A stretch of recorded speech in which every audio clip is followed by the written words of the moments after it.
یک زن اوکراینی و 7 فرزندش را از سوریه برگرداندند. آنها در اردوگاهی بودند که خویشاوندان اعضای گروه دولت اسلامی را آنجا نگه می‌دارند. به سبب‌های امنیتی او را فقط امینه می‌نامند. خبرنگاری رادیو آزادی هنگام بازگشت امینه و فرزندانش او را از مرزی سوریه و عراق همراهی کرد.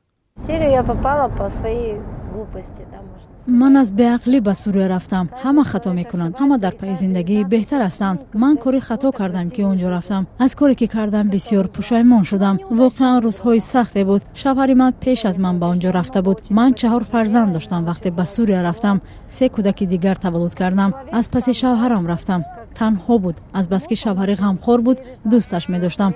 از پسش رفتم. شوهر امینه سال 2014 به سوریه رفته است. میگوید که سال 2015 کشته شد. امینه گفت که نمیداند شوهرش عضو داعش بود یا نه، اما شوهر دومش در واقع جنگجوی داعش بوده است. امینه و بچه‌هایش از سال 2018 در اردوگاه الحول بودند. آنها را سال 2019 به اردوگاه راژ در شمال و شرق سوریه بردند که هزاران نفر آنجا نگه داشته می‌شوند. اوکراین و کشورهای دیگر زیر فشارند که شهروندانشان را از این منطقه که در دست رزمندگان کرد است ببرند. مسئله این است که مقامات اینجا را هیچ کسی بر رسمیت نمی‌شناسد. یگان نهاد رسمی نیست که با آنها گپ زنید. ماه دکبر سال 2020 اوکراین 2 زن و 7 کودک را از سوریه برگرداند. ماه اپریل سال 2021 سازمان دیدبان حقوق بشر خواستار بازگردانیدن بقیه آنها شد و گفت که 40 زن و کودک اوکراینی در اردوگاه‌ها باقی ماندند. وقتی بازگشت کودکان امینه وحشت جنگ را تصویر کردند. وقتی بمباران میکردند، با موشک میزدند، بعضی ها کشته، بعضی ها تیکه و پاره میشدند.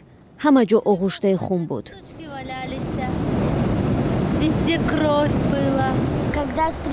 وقتی تیراندازی را سر کردند همه ما زود روی فرش خوابیدیم. مادرم برای ما میترسید چون که بسیار تیر میزدند. این بازگشت از آینده خوب نیز گفتند. میخواهم صاحب اتاق الهیده شوم که کتاب و دفتر و قلم داشته باشد که دانش آموزم.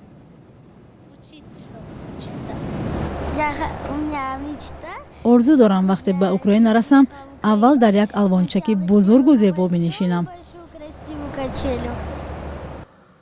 هواپیمای آنها روز 16 ایون در کیف نشست.